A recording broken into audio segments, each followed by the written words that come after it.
hit you with the worm. And he's a big guy. He's strong. He can move.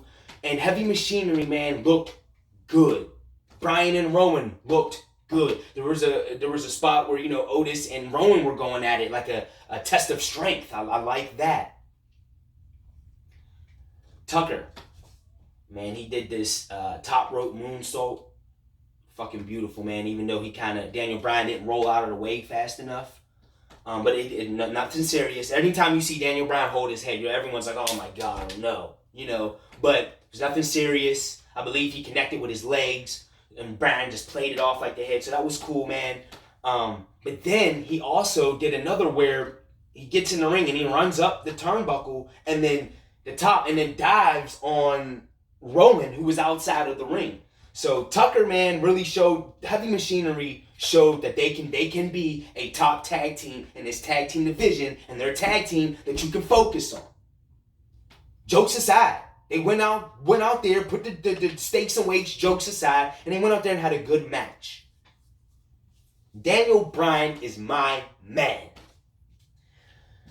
During the pre-show, Daniel Bryan cut one of the best promos of the year. His passion showed in this promo. He talked about the state of the tag team. First off, to start their promo, he's pushing a ref through these double doors, and he's like, this is what they think of the tag team division. They think of it as a joke. Now, I'm not going to go word for word because I can't, but he's like, they think of us as a joke.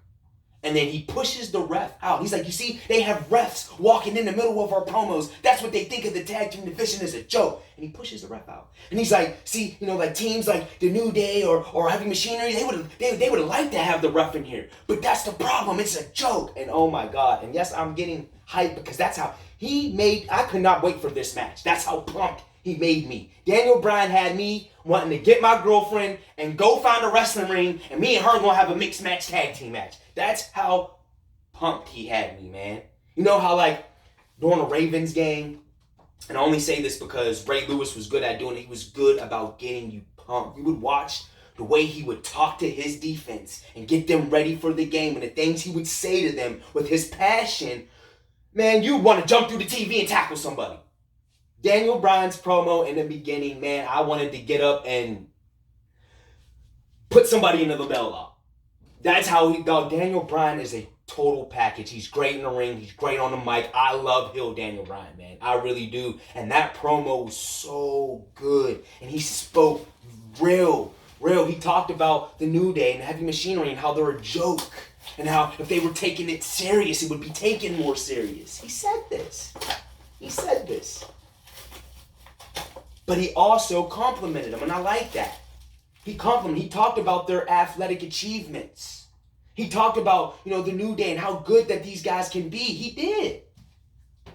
Great promo, man. Look it up, watch it. Daniel Bryan, Stomping Grounds promo, pre-show promo, whatever. Search it up, check it out, man. Daniel Bryan is the man. Daniel Bryan and Eric Rowan win the match.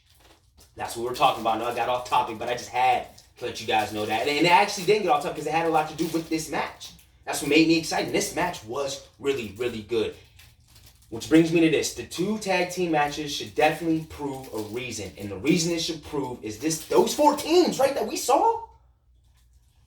Along with AOP and the War Raiders. I'm never calling them the Viking Experience. The War Raiders, Revival, the Club, even though I'm hearing they're on their way out. But still, while they're there, do something with them. You can have good tag. The Usos. This brand split, you can't have two tag team belts. You can't. Combine, merge the division.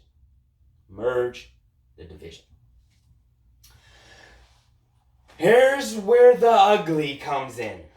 Now that's it, man. Like that shows, oh my God. So you could say there was an exception for Lacey Evans and Becky, but their match wasn't bad. Just, I don't care. I'm not invested in that storyline. I don't think Lacey should be there, especially getting two title matches back to back. She shouldn't do it.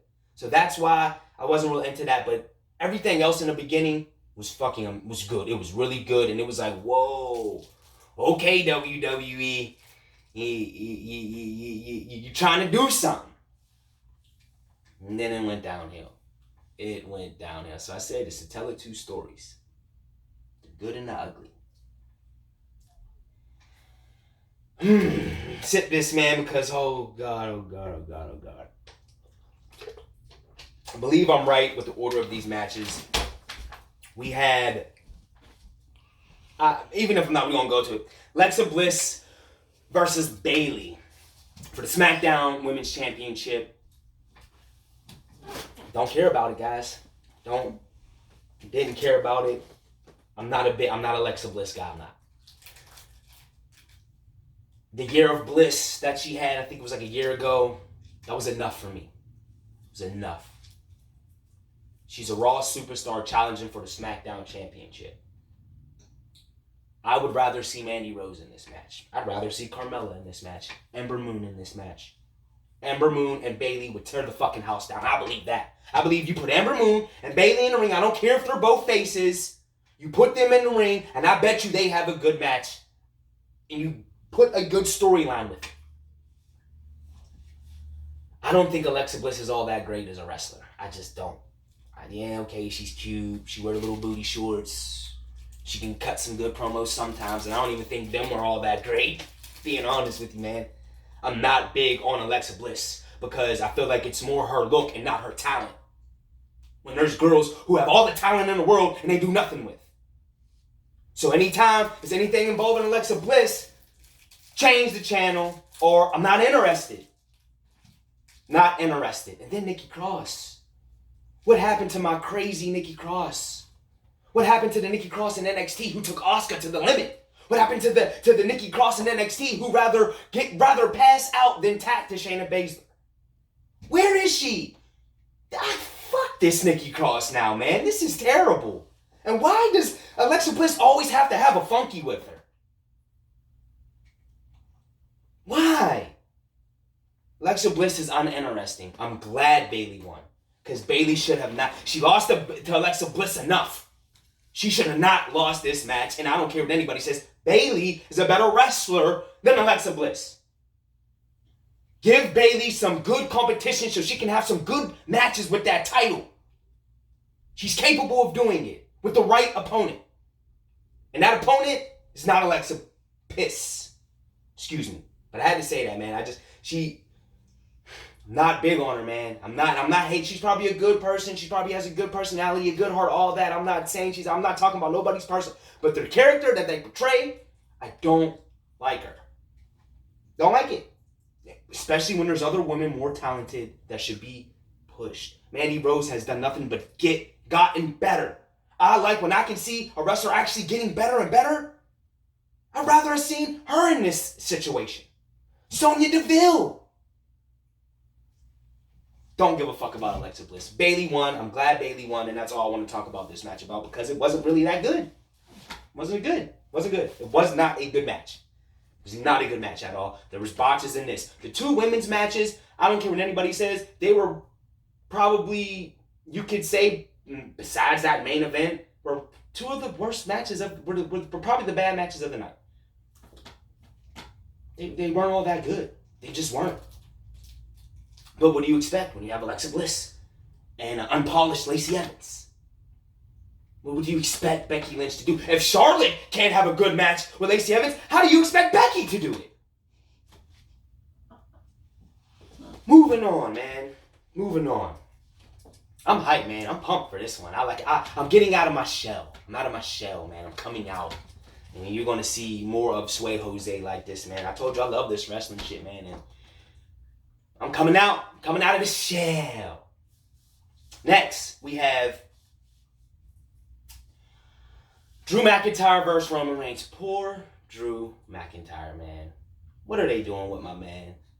Like, why? I almost shed a tear for Drew McIntyre because this man is as good as get the shovel and bury him. Get the shovel and bury him. That's what they're doing with my man Drew McIntyre. And it's sad. It's sad. All he's been used for is to get buried by the Shield and Roman Reigns. He's a flunky to everybody. He's a flunky to Dolph Ziggler. He's a flunky to Shane McMahon. Before that, he was a flunky to Baron Snorbin. Why? This guy is good to be on his... He could be a top heel on his own. He's good on the ring. He actually has some good mic work. Have you seen Drew McIntyre's work in the Indies and in NXT? No, but we got fucking Born Snorbin in the main event. Hot. It's a little hot. A little hot day. Why? He lost again. He damn near had a squash match. Roman Reigns damn near squashed him at WrestleMania. And it wasn't a good match. This match was better than their match at WrestleMania. It was. But not that much. And they focused on Shane McMahon. Shane McMahon, does Paul Heyman have his own entrance before Brock comes out? No. Brock comes out and Paul is standing behind Brock Lesnar. Because the main attraction is Brock Lesnar. Why the fuck does Shane McMahon have to have his own entrance? And then Drew has his entrance and it's more focused on Shane. I do not care about Shane McMahon, nor do I want him to be the top heel in WWE. And I don't care what anybody says. He's not good wrestling. He can't cut a promo without looking like he done ran a marathon. But he's being pushed as the top heel in WWE. Drew McIntyre has to take a back seat to the boss's son only because he's the boss's son?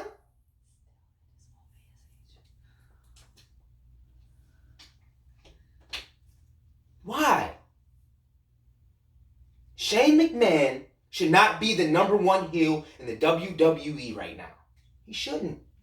Only thing Shane has always been good for is you knew he was going to climb up somewhere high and fucking jump off of it. That's it. That is it. Now I feel bad for everyone who gave him that huge pop when he returned. Oh, look at you now. Look at you now. He is getting shoved down your throat 2 nights a week. He's being pushed as the number one heel, and he is probably going to win the WWE Championship from Kofi Kingston. Yeah, I said it, because it's probably going to happen. Then we're going to get Roman Reigns versus Shane McMahon for the WWE Championship. Oh my God, I just gave myself a migraine. Just thinking of that. Who wants to see? And if you were a person that wants to see it, once again, I'm not knocking you, but I don't know what you want out of wrestling. I don't, man. I don't. Because I do not want to see that match again. And this is the 3rd time Drew McIntyre has taken on Roman Reigns. The 3rd time. That's why you're not invested in it. Now, if Drew would have won, it would have been a little different. Because it would be like, hey, it's kind of split. A little bit. At least he got to win.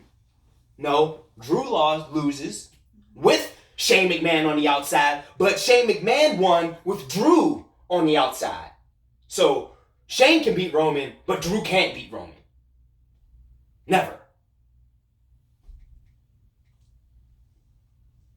Shovel, Drew McIntyre, R.I.P., my man.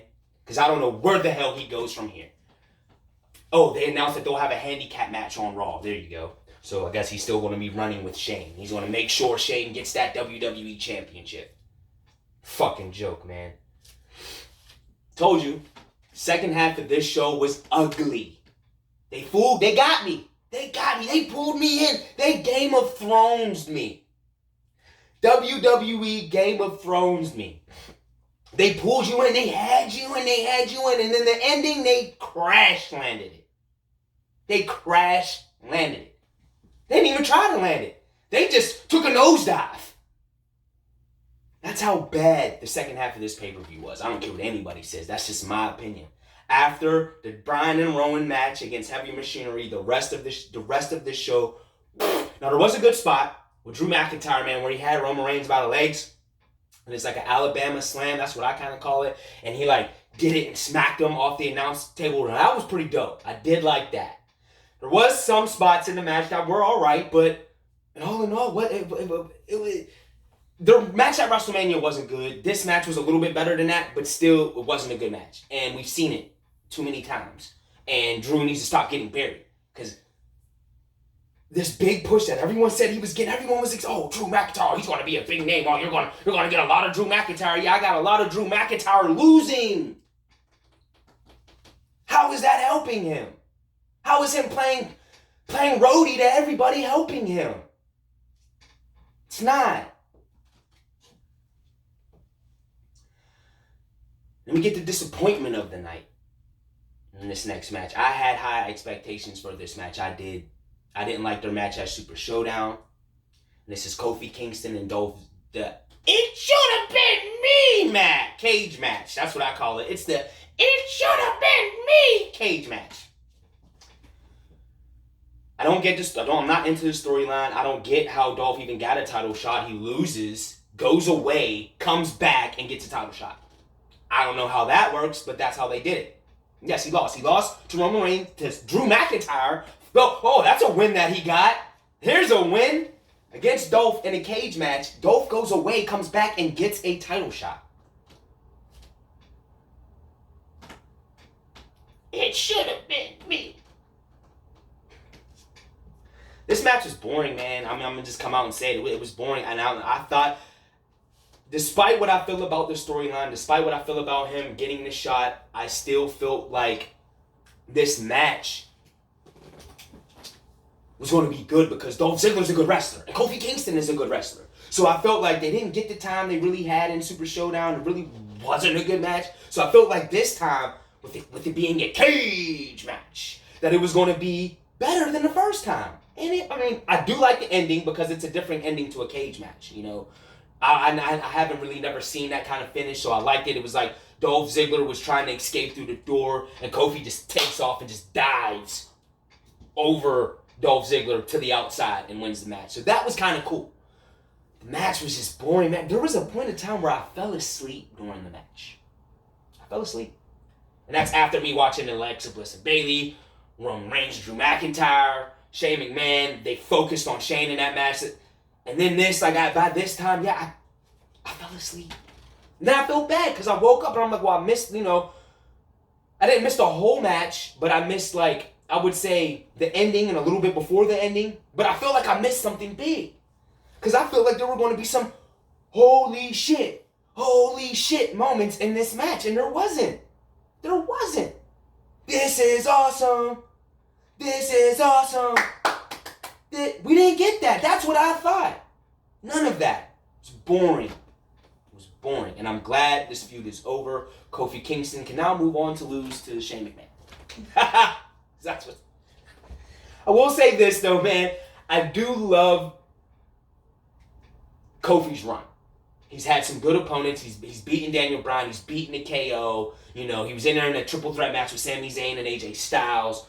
So I like the title run. So when he does lose the belt, like I said, it's not going to be that bad because they have given. I always said when he won it, I give him till SummerSlam. I said that too. I always thought he's going to be the champ till SummerSlam, and I see him losing the belt at SummerSlam.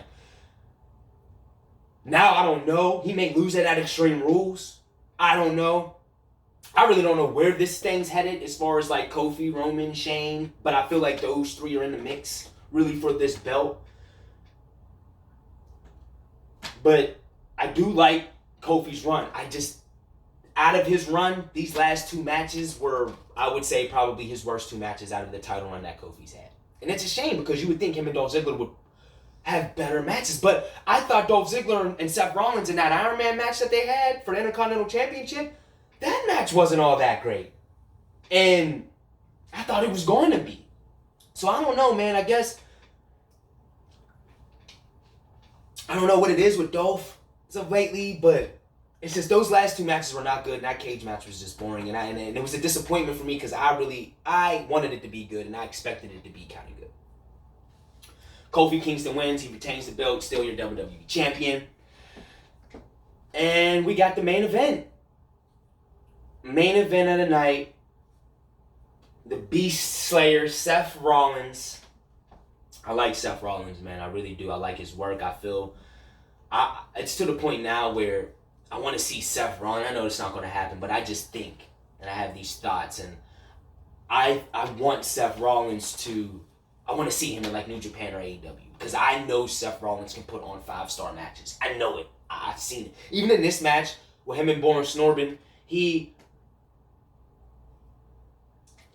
was really trying to get over out there. He was doing some cool stuff, man. He really did a couple times. But the whole purpose of this match was the special guest referee.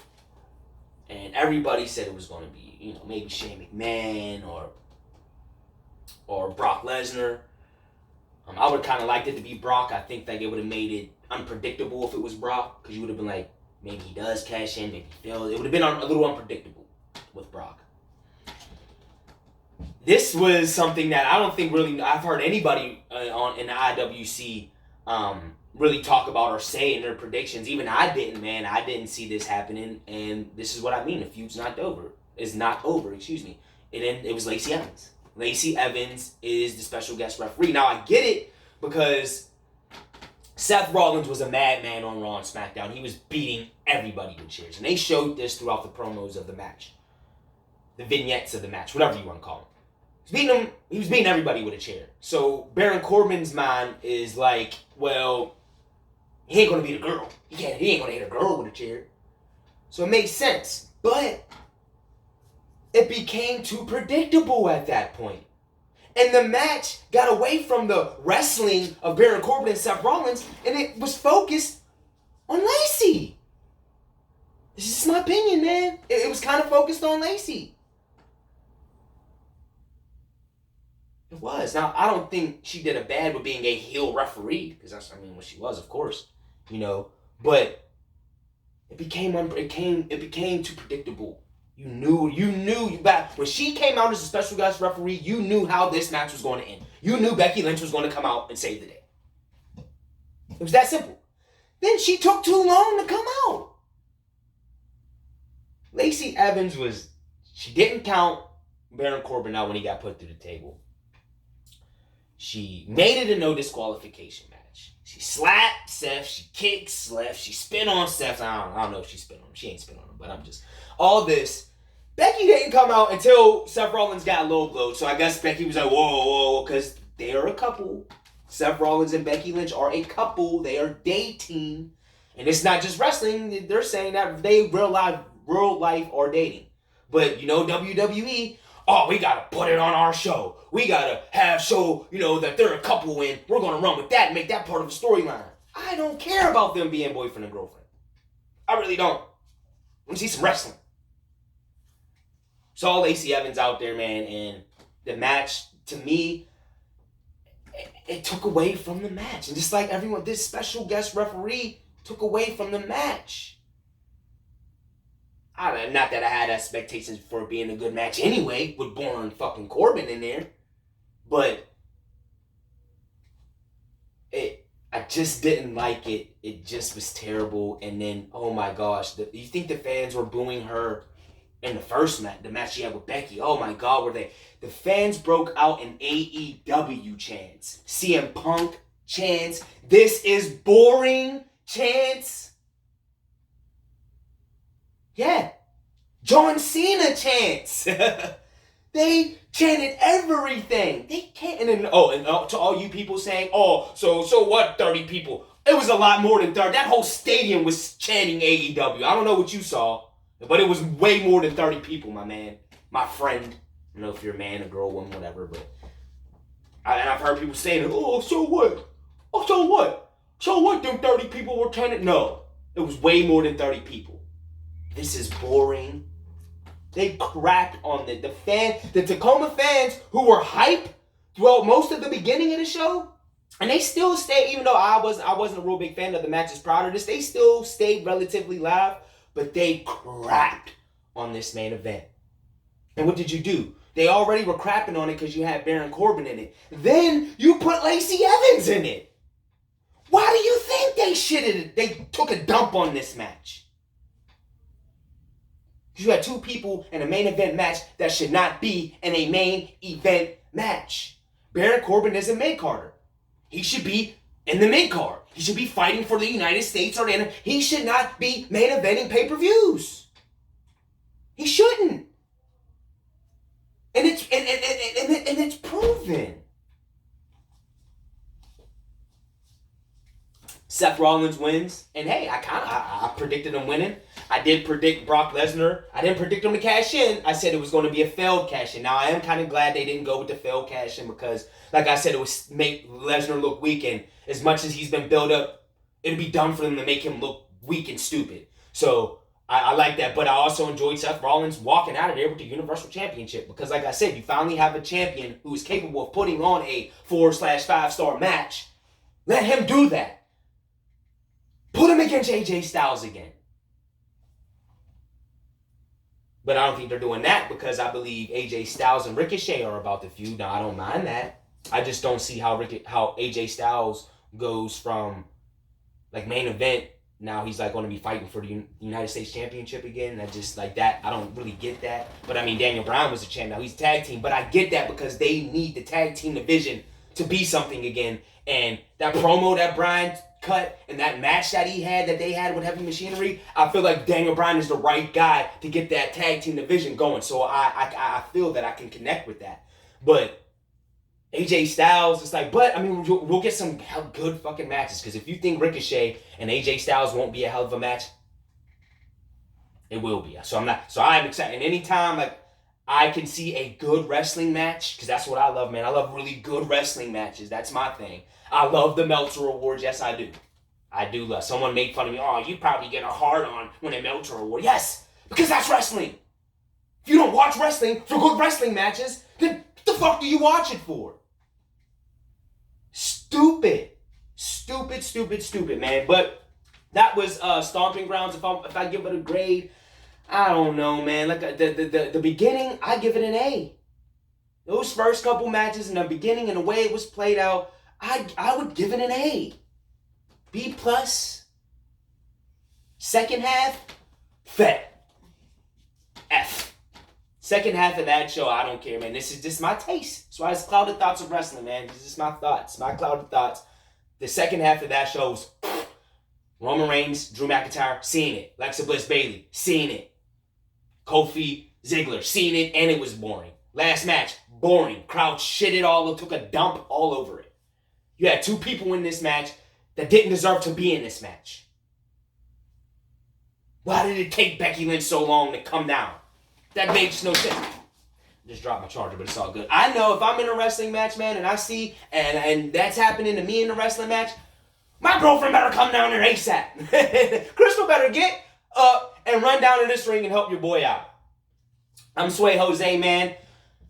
Thank you guys rocking with me, man. This was episode 3. We are growing, man. It's a big week of wrestling, man. I was just talking to my girlfriend.